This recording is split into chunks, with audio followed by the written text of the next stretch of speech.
Let's talk week 6 running back rankings. Last week, 7 running backs went over 20 half PPR points, 2 over 30 half PPR points. Yes, the 2 best runners in the league, Jonathan Taylor and Rico Dowdle. He's back in our lives this week. I wonder how high he'll be ranked in Hayden Winks' rankings this week. Let's kick things off with that first name, Jonathan Taylor versus the Arizona Cardinals. I give you the floor. These top 2 guys are making my life very easy. Jonathan Taylor is a complete outlier right now. It's him and Puka for Offensive Player of the Year. They're projected for 27 points as a team. Once again, that's the 4th most of the week. They're at home. The Arizona Cardinals dealing with some injuries. This is an eruption spot, and even if it wasn't, who stopped Jonathan Taylor over? Let's even go back to last December. Remember the way he finished last December as well? It was pretty historic. So we're talking about the last 10 games. Is he on pace for 2,000 yards? I don't know the numbers off the top of my head, but it would be pretty close. We can just make it up and say yes. They are 7-point favorites here. We don't know if the Cardinals are going to have Kyler Murray even for this game. Jonathan Taylor already has 2 games of 3 touchdowns so far this season.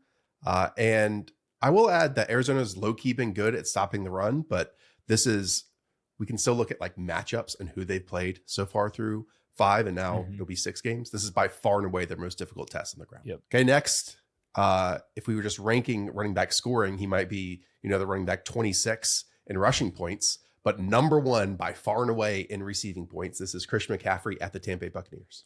I saw Ian Hart had said that Christian McCaffrey is the RB30 just in the rushing department. And yeah, like you said, wide receiver 1 in just you're talking about the receiving production. So it sounds like Mac Jones is going to be playing instead of Brock Purdy. George Kittle is not going to play. We don't know about Ricky Pearsall, but Jawan Jennings is going to play.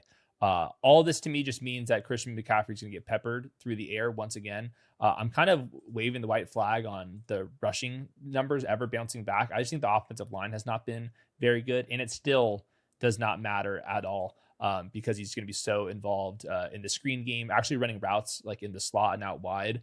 And they'll need him in this one because the Buccaneers, once again, leading the NFL in rushing EPA allowed. They're also best in class when it comes to average tackle depth on running back carries as well. So they're just getting stuffed repeatedly. That's a Vita Vea stat. The ATDs. CMC's at 21 points per game right now. 21.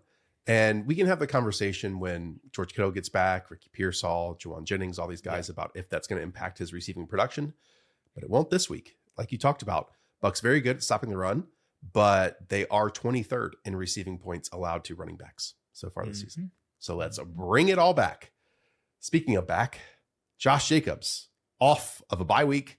He's in our lives against the Cincinnati Bengals. And Hayden, hopefully that bye week allowed for 2 offensive line starters to return. It sounds like they're on pace to get back in there over the last month. He's the RB6 on an RB2 overall usage, only trailing Christian McCaffrey in that category. This week doesn't get better than this. They have the highest team total of the week at 29.25 points. They are 14-point favorites against the Bengals at home. The Bengals have not been able to stop anybody this year. And now we get a spot where they're going to be up double-digit touchdowns. So if you look at it, since Jordan Love's been back halfway through this last season, Josh Jacobs, his touchdown rate is bonkers. It's right up there with best in the league. So I'm expecting a touchdown, maybe even 2 or 3 of them in this one. Yeah, 14-point favorites. So we might not see Josh Jacobs in the 4th quarter. It might be some Emmanuel Wilson or the Brooks kid. But even if that's the case, if you look in the pick'em lobby right now, Josh Jacobs at 79.5 higher or lower in his rushing yardage. By the way, Jacobs has at least 20 touches in every single game so far this season. I mentioned the pick'em lobby over on Underdog. Right now, if you live in one of these beautiful golden yellow states that we're putting on the screen at this moment, you can play on UD, some type of game. It can be champions, it can be drafts, it can be pick'em, and even, yes, prediction markets. So in the past, maybe your state has not allowed Underdog to occupy it. Right now, we're inside you. So go and play on Underdog. Use promo code The Show. Link in the description down below. Play $5, get 100. Next up, Bijan Robinson against the Buffalo Bills. Also coming off a bye, well rested, and the nucleus of this Falcons offense. Team total's lower than it typically is for Bijan, but he's the focal point, obviously. I think the Bills defense is a spot to attack. If you look at the rushing EPA chart that I always post, the Falcons are in a good spot. And then I looked at the average tackle depth against these running back carries. Bills are third worst in that. They've been dealing with some injuries the entire season, and I just think it's a great spot for Bijan Robinson to have one of those days on the ground. And on top of that, he's one of the best receiving backs in the league. So team totals down. They're going to be chasing points most likely here, but the Bills have not been very good against the ground in general this year. Yep, very true. If we just look at how many rushing yards they've allowed so far this season, we know they open with 238 against Derrick Henry, then 130 against the Miami Dolphins. Even, I believe, the Saints put up 189 rushing yards against them back in week 4. Sure, they slowed down the New England Patriots a little bit and the New York Jets a little bit, but even if Bijan doesn't always get there, and I mean, I would expect him to get close to 80 rushing yards in this game, the receiving aspect is Todd Gurley-esque in this Zach Robinson offense so far. He's at 105 total yards in the pick 'em lobby right now. We also like to see Jahmyr Gibbs in the top 5. This is at the Kansas City Chiefs. Chiefs rush defense was actually quite good against the Jaguars this past weekend. What do you expect them to do against the Detroit Lions, who, by the way, once again this season are number 1 in points scored and just in line with exactly the total that they put out there last season? Right. It's crazy. And how they're getting there is on the ground. They're number 2 in neutral run rate on the season, and they're number 1 in running back usage, as they've always been. So it just comes down to is David Montgomery scoring the touchdowns or Jahmyr Gibbs? Oftentimes it is Jahmyr Gibbs. The team total is lower. It's only at 25 this week. They're 10th in projected points. Typically they're at 27, 28. But the Chiefs have struggled against running backs on the entire year, averaging 4.8 yards per carry. It's just a little bit of a short rest here. And most teams against the Chiefs are like trailing, or they just feel like they're going to pass the ball a little bit more. But this is a game where it's expected to be close. So I think that there's a chance that this matchup on paper is actually a little bit easier than what it seems. So I'm ready for a big Jahmyr Gibbs week. And I wouldn't be surprised if Lions Chiefs, just based on how their offenses are looking right now and the injuries that they've had on defense, that this game could get absolutely wild. So the Chiefs have been looking really good on offense last couple of weeks, and the Lions since week 1 have been pretty much the best offense in the league. Yeah, we will barely talk about a Chiefs running back, but they are projected for 27.25 points in this game, while the Lions, as slight road underdogs, 24.75 points. Next, Javonte Williams so far this season has been the running back 3, running back 4, running back 4, running back 14, and running back 25.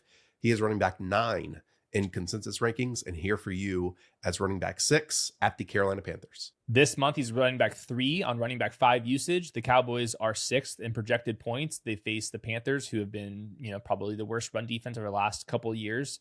Not lately. I know, but they've improved. They are probably better, but still, this is the Carolina Panthers, and game script's probably going to be on his side.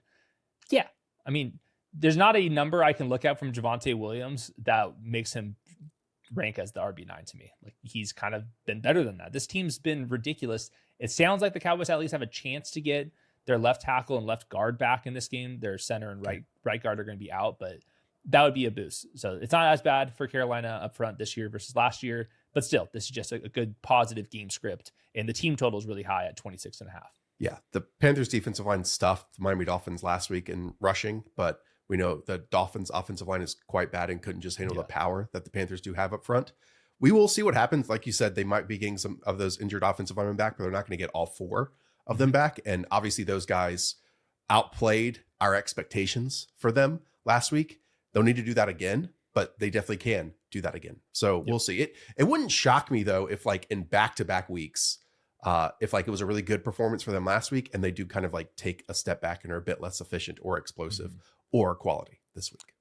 I just have a lot of faith in the coaching staff right now and Dak Prescott. So that's just been how it's gone the entire year. James Cook, you're running back 7, his worst week he is coming off of, and now he gets the Atlanta Falcons defense, albeit on the road. 4th in projected points as a team at 27, and I don't think really anything's changed. They had one down week, but we know this can be a great offense in general. He's the RB7 on RB10 usage this month. That doesn't count that first week where he popped off. So yeah, I think the Falcons have played better defense this year. I still think up front, they're just light in the shorts. Yep. So I think there's a chance where they can get kind of run through right now on running back carries, 29th in average tackle depth. And James Cook has the ability to take it all the way to his house. So 91.5 total yards in the pick'em lobby. But I think that his touchdown projection looks really good too. I really like that. Yeah, the Falcons early this season, not surprise people per se, but their rookie edge rushers and other edge rushers start off very hot, but you didn't hear much about their interior defensive line play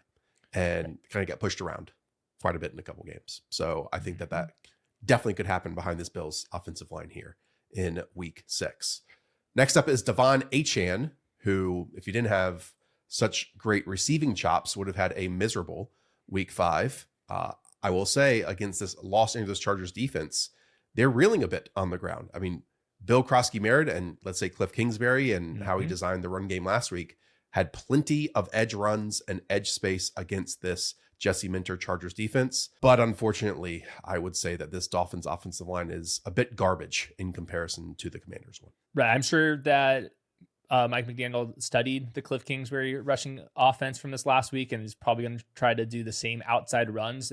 They were able to manipulate that defense a little bit. So hopefully we get these outside runs. That's kind of the way you beat the Chargers defense. There's going to be light in the box. So how do you do that? Throw it quickly to the flats, run the ball to the outside. They still don't have Khalil Mack. So the interior offensive line for the Dolphins is completely pathetic, but this is just an opportunity to get them out in space. And that's just how you would beat the Chargers defense on the whiteboard. So yeah, in full PPR leagues, if you want to move him up a couple spots, totally get it. In half PPR, he's the RB9 and RB8 usage this month.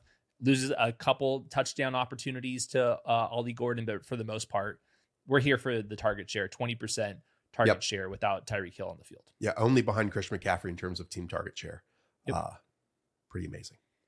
Starting our next tier, Saquon Barkley. I think for the first time heading into a week, ends up in tier 2 as your running back 9. This is Thursday Night Football at the New York Giants. Big conversation here. We've talked about it in Stats versus Film, how Saquon's not getting as many yards before contact. He did hit his season-long run last week, but I think that was just 18 yards and compares it to 16 yards previously. We can keep citing what Saquon Barkley did versus opponents last season. I mean, he went over 150 yards against this Giants team last year. He has a chance, I think, Hayden, this week of doing it. He's going to get more than 6 runs, and the Giants have allowed 5.6 yards per carry to running backs, which is 31st in the league. It's a great spot for Saquon Barkley. One note, he is on the injury report with a knee injury. It's a short week, so I knocked him a little bit just because there's some uncertainty. I think he's going to be totally fine, but you just never know in a short week. Did want to mention, just kind of zooming back out here, the yards before contact per carry, just on running back carries alone, like no Jalen Hurts nonsense, no tush pushes. They were first in the league in 2024. They're 16th this year. So start looking into the reason why. And I think it's just the interior offensive line is not good. So to explain that, Landon Dickerson, he was playing through a back injury, and now he's going to miss multiple weeks with an ankle injury. So that's their left guard. He was awesome this past season.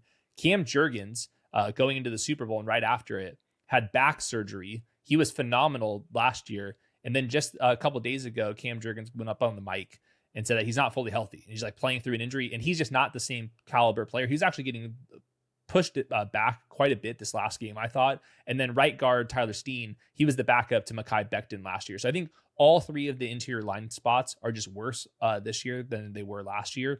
And I think that largely explains the dip in production. Saquon Barkley's going to have some big games, no doubt about it. But none of those 3 spots are expected to get better this week. It's just, that's the reality of the situation. So a dip in production for Saquon Barkley versus last year is 100%. We should just accept that. And still, he's going to have 150-yard games with a touchdown, and that could be against the Giants here.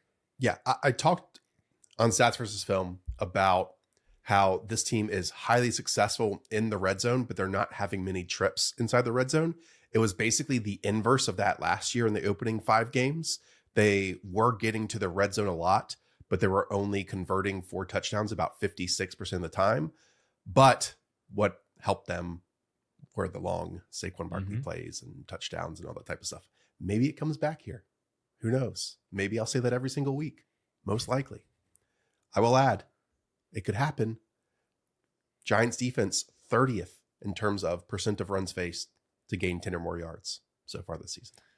I will admit, I have a lower on Saquon Barkley rush attempts. Wow. Attempts. Short week. Because he's just going to reel off 50 yarders each time is what you're saying. I'm saying that's part of the thought process. This team's actually passing the ball at like crazy rates the last 2 weeks. So we'll see what happens. I got lower on 18.5 attempts, but not ruling out a big game. So just trying to look this up because maybe it's not up in the pick'em lobby right now in terms of longest run. Oh, longest run, 18.5 rushing yards here for Saquon Barkley over on the Underdog pick'em lobby. Okay. You've all been waiting for it. It has arrived. I think we can have confidence heading into this week that it is an Ashton Jeanty week against the Tennessee Titans. Home favorites, Hayden. How often can we say that for this version of the Las Vegas Raiders against the Tennessee Titans, who are off of a very, very lucky win? I'll say it with confidence. I love this spot for the Raiders, and I love this spot for Ashton Jeanty. What can go wrong? But I agree with you. Last week, he played 27 of 31 snaps going into halftime. Afterwards, it was so garbage time that they didn't even play him. But if that, were almost 100% snaps continues, he's going to pay off. That means a lot more receiving work, which was helpful. And we saw that in the stat sheet this previous week. So 94.5 total yards in the pick'em lobby feels a little bit light to me. I will say this is still one of the worst offensive lines. No left tackle in Colton Miller. Geno Smith's been very hit and miss. His just back-breaking interceptions have been the problem. They're still moving the football enough, but just those interceptions been really, really bad. But like you said, the Titans they have one superstar defensive tackle who's just being wasted on this roster, but everything else is pretty mediocre. So this is a very good spot on paper for Ashton Jeanty. Please hit the big play. I already took the Raiders at -4.5 in this game. Just avoid Geno Smith throwing these interceptions.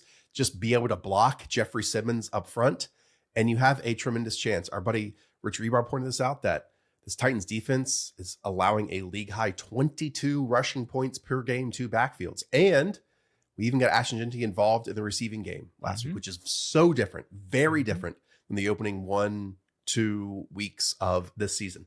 And with all those rushing points, this Titans defense was torched by the Houston Texans rushing game and the Arizona Cardinals backfield without James Conner. It was with Michael Carter and Emari DeMarcado, So this is the spot, maybe for the entire season, that we will have for Ashton Jeanty. All right. I hope he pulls it off, because if he doesn't, there will be conversations.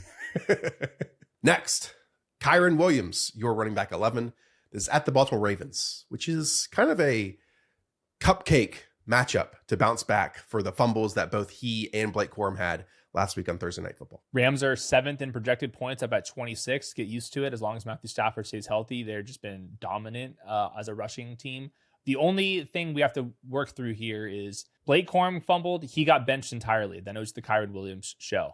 Kyren Williams then fumbles at the goal line and cost them the game. Are they going to go back to that 66-33 split? Or is it just going to be, hey, Blake Corum, your fumble mattered more to us and you're completely erased, and we're back to where we were with Kyren Williams as a strong RB1? I think the matchup, the team total, is so good either way that he's still in the RB1 mix, but very curious to see what they're going to do with Blake Corum, because they completely got him out of there this last game. Yeah. So I do have a different take on that slightly.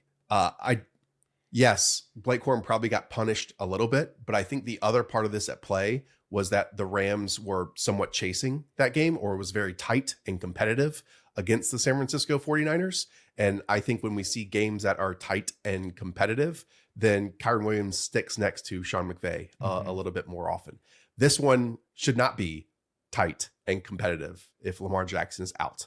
And if that's the case, Blake Corum could even filter in here as some, desperation plays, because his 30% snaps could go for 10 points. Definitely. This is just a game where we have to pay attention to the inactives report in practice, just because there's a bunch of Ravens defenders who were questionable this past game who have a chance to return.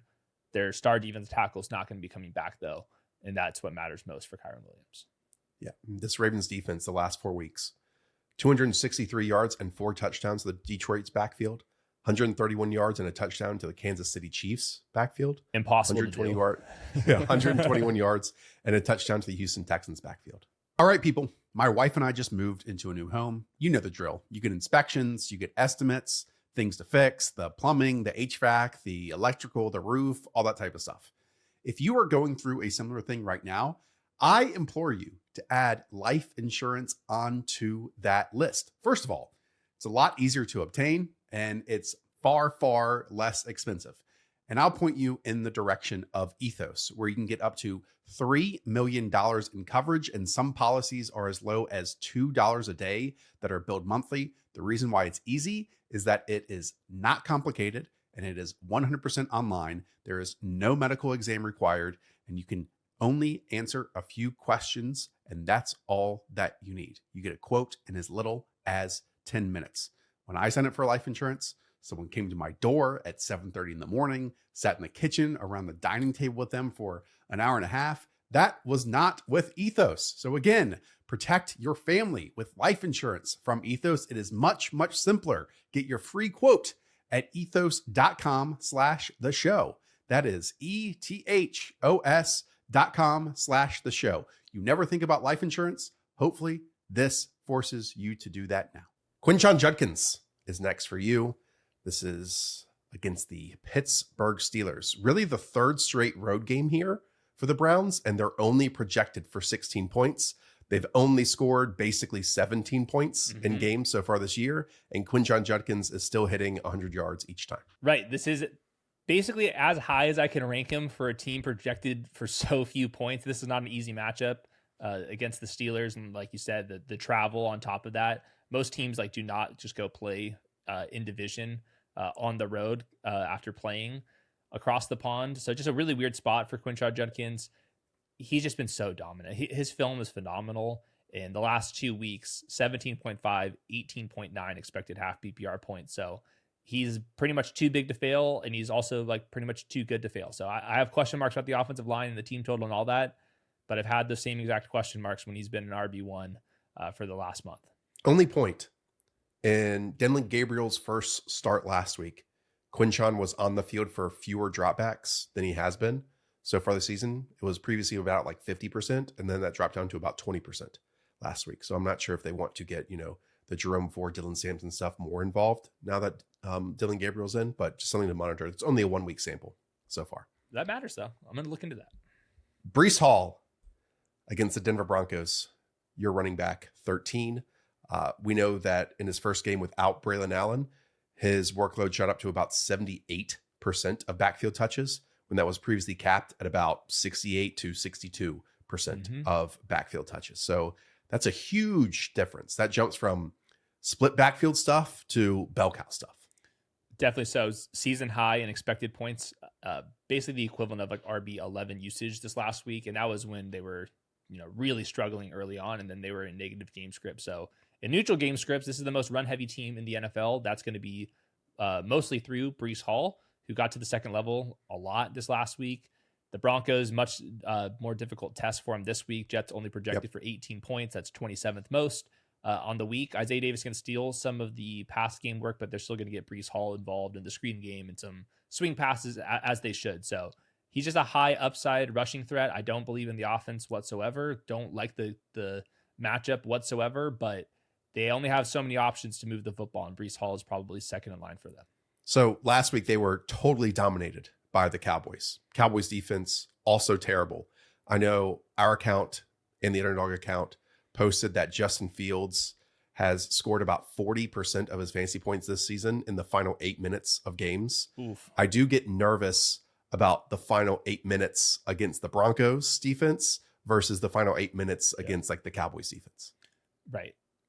That makes me most nervous for Justin Fields, though, because there's only so many, you can only get so many other guys involved in the ground game. It's probably going to be Breece. Rico Dowdle is your running back 14. Chuba Hubbard not practicing on Wednesday. We'll see if there are any updates in that direction, but I would just assume that, after a dude runs for over 200 yards in a game and double calf cramps and all that stuff, breaks 8 tackles or whatever it was, it's just going to naturally get the start this week, and they'll let their, team captain and Chuba sit it out for another week. Talk to me as to why Rico Dowdle is only, and I'll say only, running back 14 against the Dallas Cowboys. I don't have a great answer. Just maybe the other guys have a little bit more, proven upside. But yeah, I believe in Rico Dowdle. 19.3 expected points this last week. That's clear RB1 numbers. The Cowboys may be slightly better up front than the Dolphins were this last week, but this is once again a very good spot for Rico Dowdle. They don't trust Etienne. Panthers above average team total at 23.25 points. So yeah, if are you trying to make the argument that he should go up against Breece Hall and Judkins? Is that what you're trying to say? Yes, that was All right, the let's do smirk it. on my face. You Let's do know it. me too well. Rico Dowdle should go ahead of Quinshon Judkins on a team projected for only 16 points. Should go ahead of Breece Hall on a team only projected for 18 points.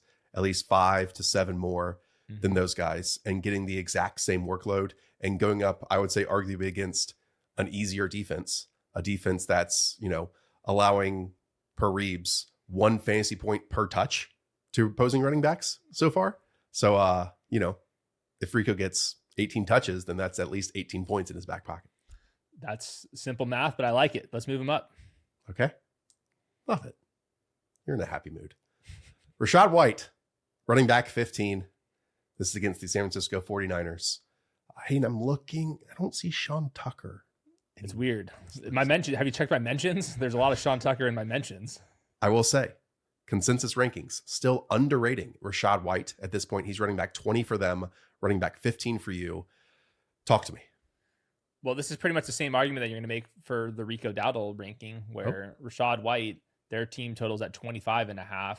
He had a season high 16.9 expected half PPR points this last week in Seattle, maybe the most difficult matchup there is. Sean Tucker mixed in on occasion, but Rachaad White got both of the goal line opportunities scored. The 49ers, they're still missing Nick Bosa, obviously, for the season. So he's got a really high floor, just super reliable in the pass game. So there's really nothing negative you could say about Rachaad White. I think you could even make the argument that maybe this is his third year in the NFL, that he's better than where he was as a rookie. And this team's just so good and so proven that it's hard to fail. So if you're going to make me move Rico Dowdle up because the team total and the usage is up versus Breece Hall and Judkins, then I don't understand why I wouldn't have to do the same for Rachaad. So let's make it happen. Is he going even ahead of Rico? You decide. No, these are not my rankings. I've done my job here. Okay. Let's keep it like this. Yeah. Okay. Rachaad White also sick pass protection reps last week, which is imperative for like usual. Baker Mayfield to no one. I wish I'd found this stat in Stats versus Film. No one is throwing downfield more often than Baker Mayfield this year. Whereas last season with Liam Cohen, he was 32nd in the league. Liam's offense lives in that intermediate game. Now, even with, the hiring internally and no Mike Evans, it's still Baker Mayfield throwing the football down the freaking field. And we are seeing him look even better. So I kind of wish Jacksonville would lean into those downfield shots a bit more often too, because Trevor ranks 31st right now. Okay. Bill Croskey-Merritt is your running back 16 to close out tier 2. Look, whenever a rookie, someone especially looks as good as Bill did last week, we all get really excited, Hayden, and just think progression's linear. It's only up from here. This is going to be week in, week out consistency. I think that's definitely possible. And this is one of the matchups that it can happen for against Chicago as well. I'll say it's even likely. I feel good about the Bill ranking here. He started the game. He played most of the first half. He played almost all of the second half, including getting a goal line opportunity in there. And then Chris Rodriguez, when the game was all the way up at 100% in-game win probability, Trey Lance was on the field. That's when Chris Rodriguez stepped up to the plate. So this has been an earned promotion for Bill, and I don't see how they can turn it back. His patience, his vision are very good. He's just more athletic than Chris Rodriguez and Jeremy McNichols in general. And right now, Commanders are third in projected points. Jaden Daniels should be fully healthy. This is just a great spot. The Bears, 31st in average tackle depth on running back carries on top of it. So yeah, in theory, they can just go back to Chris Rodriguez, but I think the cat's out of the bag. Bill has earned the starting job, and last week was a season high 11.3 expected half PPR points, and that would have even been a little bit higher if he didn't score from 10 yards out. If those were goal line attempts, those expected points would go up, but when you're that good, all of a sudden you don't need to be next to the goal line. Absolutely love it. Next up, J.K. Dobbins, running back 17. This is overseas, Sunday morning. Again, New York Jets. I know. I feel like we only had a handful of Sunday morning games previously, and now it's like one every single week until, I don't know, November 15th, whatever it is. It's crazy. Well, the Jets always got to go overseas for, ownership Woody. reasons. And Yes. they got to make sure they have good business partnerships. Correct. Tough. Anyways, this Jets defense has been miserable since they fired Robert Saleh. Like the Jeff Ulbrich stuff took a step back and became worse. And now even despite going from one defensive coordinated head coach to another in Aaron Glenn, it's far worse. They're third in runs, allowing 10 or more yards. And J.K. Dobbins has looked excellent so far this season. They've been missing Quincy Williams, a linebacker, and just over the last couple of years, they've just lost some key pieces on defense. Even like the secondary just allows the teams to march down the field, and then eventually the running backs pay off with scores. So not surprised that the Denver Broncos are 8th in projected points, up at 25.5.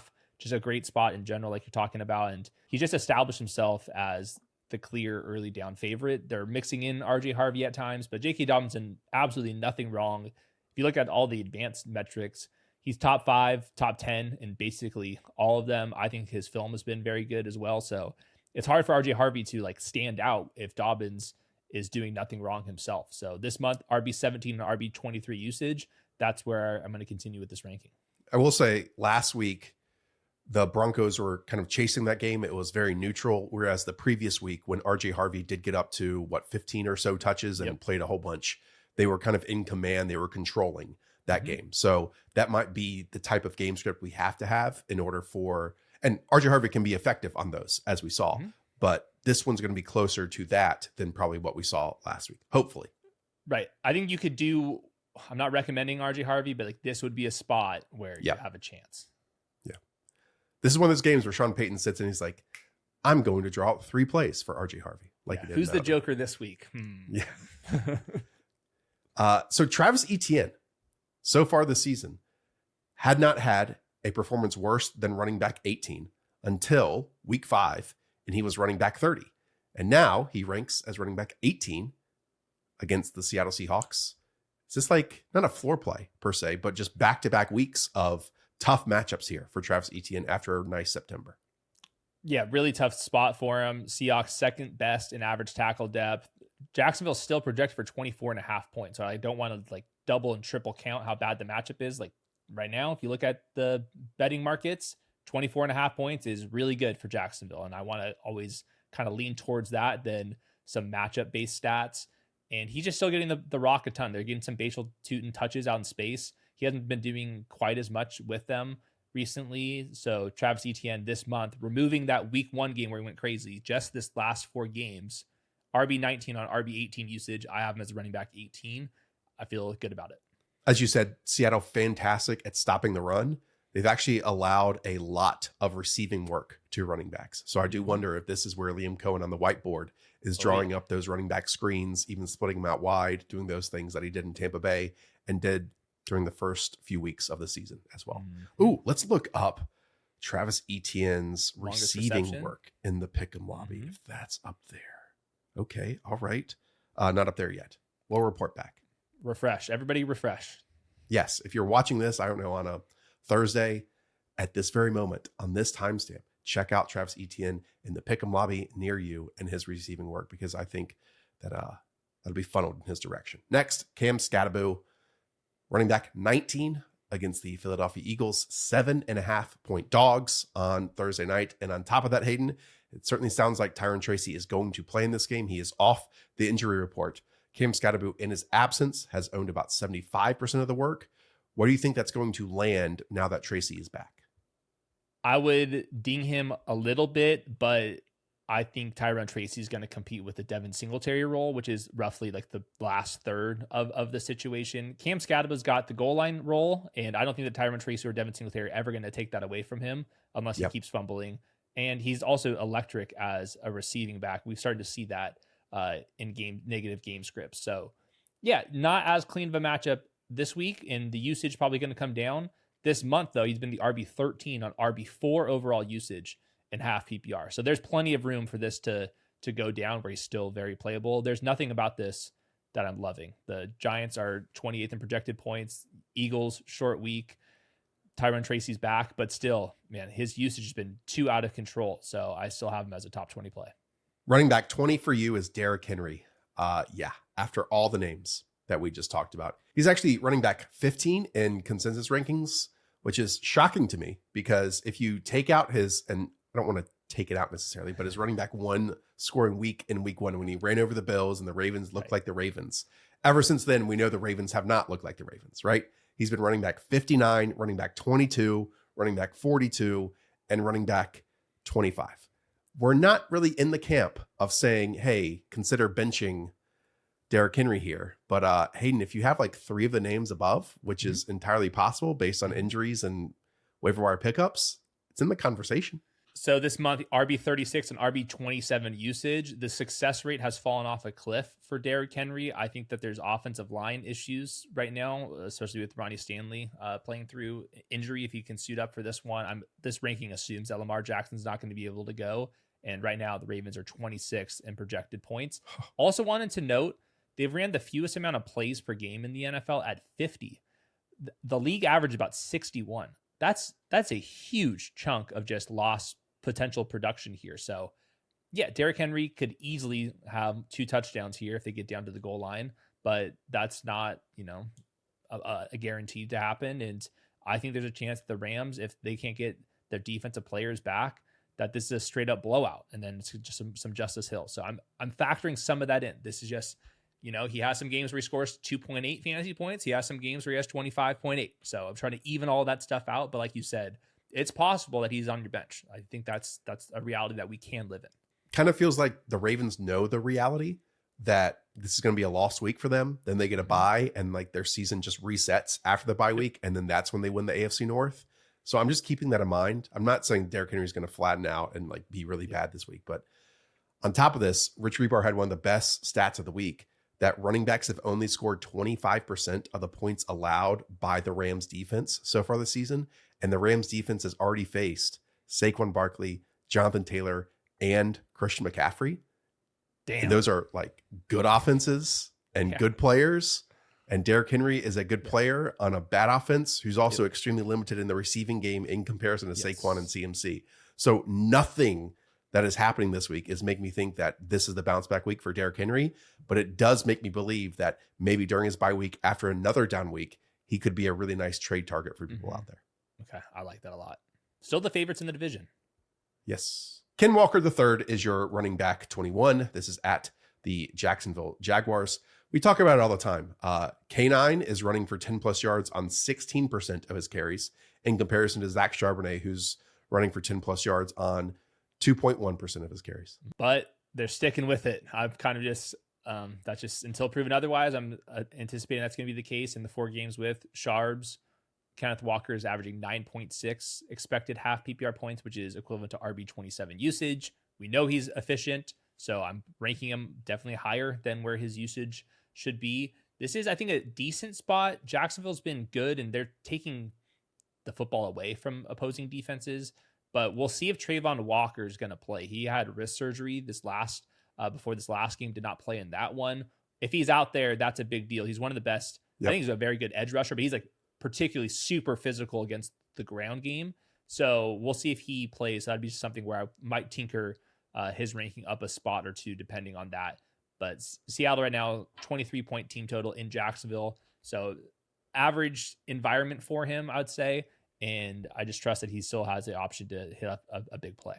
Michael Carter stepped in as a backup to a backup last week and got the vast majority of early down work for the Arizona Cardinals. Now they are facing the Indianapolis Colts. Like we talked about, they are 7-point underdogs. It kind of sounds like it's turning towards Jacoby Brissett playing here. So this is likely negative game script. So dare I say, if he's not punished, could it be a slight Emari Demercado week? Anything's possible. Now, Emari Demercado pretty much only played the late down snaps. So 16 of 18 of 3rd and 4th down snaps went to Emari Demercado. So we have like that part of the offense figured out. And he might play a lot of late down snaps and pass game snaps because of the scoreboard. But Michael Carter had 15.4 expected points this last week. And that, was unfortunate because the Bam Knight drive ended in a goal line touchdown opportunity. And that would just happen to be, the drive that he was on the field. There's he got subbed in or anything like that. So most drives are going to be Michael Carter, and he is in line for a touchdown. They're projected for 20.5 points against the Colts, which is below average. And like we said, Tip Ryman, their number 2 tight end, one of the better blockers in the league. And this rushing scheme has just not been very good because the offensive line's not very good. And if you remove one of the tight ends, the playbook, it gets even smaller. And like you said, their tight end 3, who's probably gonna have to get more snaps, is more of the Trey McBride variety who can like hold the line, but they're not above average run blocker. So this is a bad situation for Michael Carter. He just played enough where he's still worthy of a flex play. So Drew Petzing, when asked about it, that 3rd and 8 run to end the game, said, quote, some things that they were doing to sell out to stop the run felt like we could try to split one there for a big one and catch them off guard. I then went and clipped on Twitter the 3 final runs on 1st and 10, 2nd and 8, and 3rd and 8. It was just normal stuff. You know, they were running out of 13 personnel with their backup to the backup tight end, number 81, don't know his name. And they're just getting whooped up front. The crazy part of that is even on that 3rd and 8, after dropping the football before going to the goal line and after knowing it's going to be a running play, they kept Emari Demercado in the game on the final play, even if he had such an impact on the loss. So, yeah, I mean, this is just a very different environment to the one that we were basically calling him a must start to last week in Michael Carter's situation. Yeah, maybe some of these next games I might move in front of him, but he's still, it's still pretty solid flex play, just not a clear-cut RB2, I'd say. DeAndre Swift is the running back 23. He's off a bye week. 4.5-point underdogs here on the road against the Washington Commanders. I said this earlier in regards to the Las Vegas Raiders. I like the Bears here quite a bit. I think people are kind of not up to speed on what this Bears offense has looked like, and then the bye made them forget to even update their thoughts on it. And it's possible that's a complicated playbook that they figured out what's been working, cut out some of the fat, double down into things that are working well, and that Caleb can start, really figure things out. They got to get the offensive line right. They're kind of hosting tryouts at the tackle spots right now. The whole thing with DeAndre Swift, though, is before the bye, he was the RB20 and RB16 usage. So I have him ranked a little bit lower than that standing, just because coming out of the bye, I don't think that DeAndre Swift's been a reliable player. He's not been an efficient player. So there could just be some wonkiness in running back usage, especially the backup is a rookie. So we have a post-bye rookie bump. So I'm not sure what's going to happen. I think the most likely scenario is nothing happens and it's the same old DeAndre Swift usage, but there's a chance that this thing could kind of flip. And then in my notes, Commanders 4th best average tackle depth on running back carries. So their defensive line has been better than their secondary. So I think the Bears are going to have a good game through the air. And I like your shout out on the Bears playing well. In this one, I would just lean more towards Rome Odunze, Colston Loveland, and maybe like a DJ Moore than DeAndre Swift. Okay, next, David Montgomery at the Kansas City Chiefs. We already talked about Jahmyr Gibbs at the top. Lions still scoring a bunch of points. We know he was a factor in 2 touchdowns last week. 24 3/4 as underdogs is a really nice total for them. Yeah, it really is. Chiefs 4.9 yards per carry allowed here. So I think it's just an underrated spot for David Montgomery this month. RB16 and RB20 usage. Like we shouted out, David Montgomery had a outlier usage game last week with his sister in town. Had 2 touchdowns. Hopefully you can get that here. This is kind of where he's been for the last year and a half. So this is kind of my starting point, and then adjust based off of the matchup. So I might end up sliding him ahead of Michael Carter as we get a little bit more information. All right. We have to adjust potentially to the Patriots backfield here, as your running back 25 is Rhamondre Stevenson. Antonio Gibson is gone for the season with a knee injury. We know they're on the road here against the New Orleans Saints. The big thing is no running back has been effective on like a down-to-down standpoint from running the football for the Patriots. The difference is Rhamondre has the one long reception on the season that was drawn up for Trevion, but then Trevion was benched for holding penalties. And then Rhamondre Stevenson owns the vast majority of the work inside of the 10-yard line. And that has what's equaled fantasy points so far. Yeah, last week, Trevion was on the field for an explosive play that got the Patriots down to the 5-yard line. Once that happened, they subbed Rhamondre Stevenson in. He scores a touchdown. So just the size difference between the two, when they do get to the goal line, most likely the scenario it's going to be Rhamondre Stevenson. So that's how my rankings have it. It's a good spot to figure out what the running back rotation is going to be, because the Patriots are projected for 24.5 points against the Saints. So if we can kind of figure out who it's going to be, and I think it's going to be Rhamondre Stevenson in half PPR, then I want to kind of lean into it. He's the RB25 and RB32 usage this month, despite the fumbles. And also despite Antonio Gibson was pretty much the bell cow in the first quarter before tearing up his knee. So like you said, they don't trust either one of their backs right now, but they're it seems like they're putting more faith in Rhamondre Stevenson figuring out the fumble stuff, because he's like shown well when he's not putting the ball on the ground, which obviously a huge caveat there, but they don't trust Travion Henderson. Like when Vrabel was talking about Hendo, they're like, yeah, we were this close to springing him up on special teams. Well, I mean, come on. Doesn't matter for us. Tony Pollard, running back 26. This is at the Las Vegas Raiders. A good week for Tony Pollard last week, but Tajay Spears, to me, usage will only go up versus what he had in his first week back in uniform. I think even your call out that Tony Pollard's a trade can was a good one as well. There's just no reason to have Tony Pollard long-term for Tennessee. Tajay Spears is on a rookie contract, has some theoretical upside. So I think as the season plays out, they'll want to see more of Tajay Spears, and that comes at the expense of Tony Pollard. So last week, Pollard at 74% snaps, Spears at the remaining 25%. That can end up being 66, 33%, something like that. So tough spot for Tony Pollard, who's used to be at like 90% snaps. This month, he's been the RB22 and RB23 usage. I think it's a good spot for him as well. The team total's up this week to 18.5, which is still really bad, but it's better than where it's been in previous weeks. And the Raiders have one good defensive player right now. Chase Brown is your running back 27. He's averaging a league worst 2.5 yards per carry, with also a league worst 1.5% of his runs going for 10 plus yards. Arguably a quarterback improvement who he is next to, but he's all the way down as running back 27 against the Packers. Dead last in projected points. And on top of that, Bengals have been second lowest in plays per game. And on top of that, the highest neutral pass rate this month as well. So, and the Packers, I mean, good luck, everybody. I think there's a chance he can do you called it the Dylan Sampson. You catch 6 passes, you keep it moving in full PPR. Pick'em Lobby's still at 70.5 total yards. So he's still firmly a flex play. He's a flex play, but a low end flex at that. 70 total yards for Chase Brown? Yeah. Tony Pollard's at 69.5 for reference. Some of the other guys we just mentioned are in the 70s. Like Cam Skattebo at 68.5. So it's kind of in this tier. It felt a little high to me, but he still plays a bunch of snaps. And, you know, if the Packers are really putting it on the Bengals defense, I do think it's possible that he catches 5 swing passes and it goes. That's all the way up to 73.5 now. It's a Flacco bump. Okay. Well, it's also Josh shaking the lower. There we go. Okay. Next is Jaylen Warren. This is against the Cleveland Browns. This is another adjustment. Pre-injury, Jaylen Warren was owning this backfield to the tune of like 80% of the touches. Once he gets injured and Kenny Gainwell comes in, Arthur Smith, to me, is a type of coordinator to reward what Kenny Gainwell did.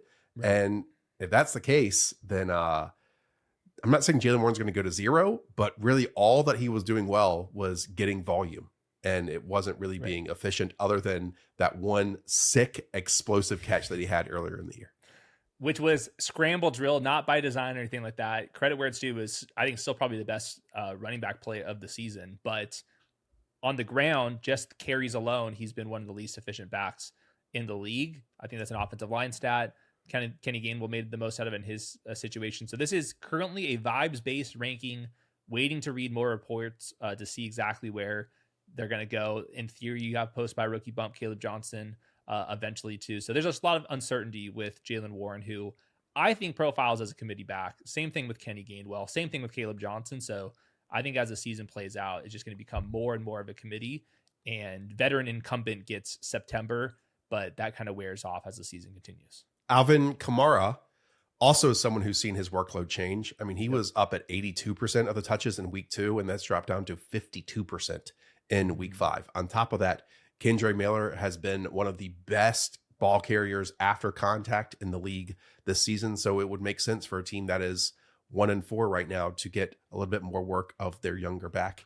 And they're facing the New England Patriots, who have been excellent versus the run so far this season. They're actually the best in tackles for loss rate against running backs in the whole league. So just not a good spot for Alvin. The offensive line's banged up. Kendre Miller's playing more in the first half than he was previously, but also if the Saints do end up having a lead here, that's where Kendre Miller took almost all of the touches in the second half of this last week. Also wanted to note the neutral pass rate has started to dip in recent weeks. And Taysom Hill returned and immediately played a bunch of Wildcat. Wildcat touches are bad for everybody involved except for Taysom Hill. They just cannot get over the bit. And honestly, the Taysom Hill bit's been working very well for the last couple of years. So I get it. But if Taysom Hill gets a couple goal line carries on top of it now exactly where we hoping to land this plane. So I think you get bailed out by an Alvin Kamara trade. If he stays on the Saints, it will be one of the worst picks that you could have made. We also got word right now on the Underdog NFL newsfeed that Alvin Kamara injured his ankle in practice on Wednesday, and he was limited. So we'll see what happens moving forward. Right. Good timing on that, but bad timing for him. Zach Charbonnet is your running back 30. Anything you want to add here other than, hey, Kenneth Walker is like the really good running back who, is really fun and creates explosives. And then Zach Charbonnet is checking in untimely into inside the 5-yard line situations and also has some pass protecting chops on top of it. I think you summed it up well. I got nothing else Okay. to add. He's RB 36 this month. Go to the Chiefs backfield entirely. You have Kareem Hunt first and Isiah Pacheco second. This is your running back 31 and 32. I mentioned that against Jacksonville. I actually thought Pacheco looked the best he has all season long, but it doesn't really matter when you're also not catching that many passes. And then Kareem Hunt is by far and away more so than basically any other back that we've talked about, checking in for inside the 5 and inside the 10-yard line work and scoring all the touchdowns. All 4 of the inside the 5-yard line opportunities that the running backs had last week belong to Kareem Hunt. They came on different drives too, just checks in there. He's the vulture of the season right now. So, and it's been working. He finds the end zone on a lot of them. So the Chiefs are second in projected points, 27. Kenny Gainwell, the Pittsburgh Steelers. We already talked about him. We were talking about RJ Harvey. Yeah. Anything you want to add about Trevion Henderson here? Or should we just go to the back that is the most influx out in LA? Well, with Trevion, there's just always a chance now without Antonio Gibson that he just starts to take over. I don't think that's going to include goal line stuff, but if they want to make him a focal point, if they want to run a big double move on a wheel route or something like that, or just an angle route and he takes off, now is the time they could use it right now. So I will say he did play a season high in snaps last week at 50%. So it's looking better we'll for him. see. You removed a third of the backfield. Exactly. Seems good. It's only week 6. 2 Chargers running backs, Hassan Haskins and Kamani Vidal. Hayden, I believe just like you, Hassan Haskins should be ranked higher because he went to the University of Michigan. That's like the true tiebreaker. It's also important. The Dolphins cannot tackle anybody right now. It's the worst tackle depth against running back carries at 6 yards down the field. So on average, 6 yards down the field. That's pretty insane. For Kenneth Grant has been quite bad.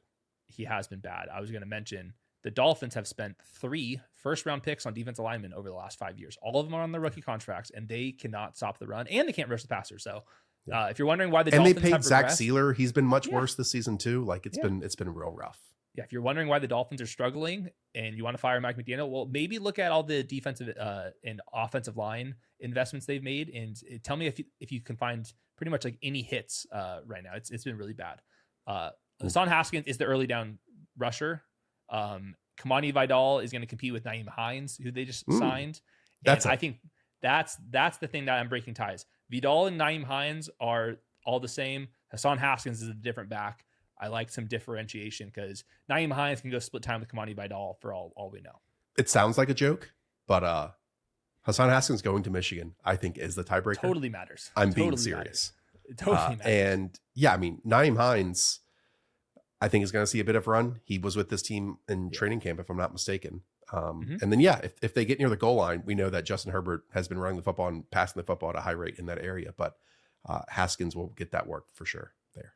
And I mentioned this on the waiver wire, so make sure you go to check that out. Hassan Haskins was playing for snaps before Omari Hampton left. And then once Trey Lance was on the field and they removed all the starters, Hassan Haskins was removed and Kamani Vidal was still on the field with like the quote backup. So that's just more evidence for Hassan Haskins.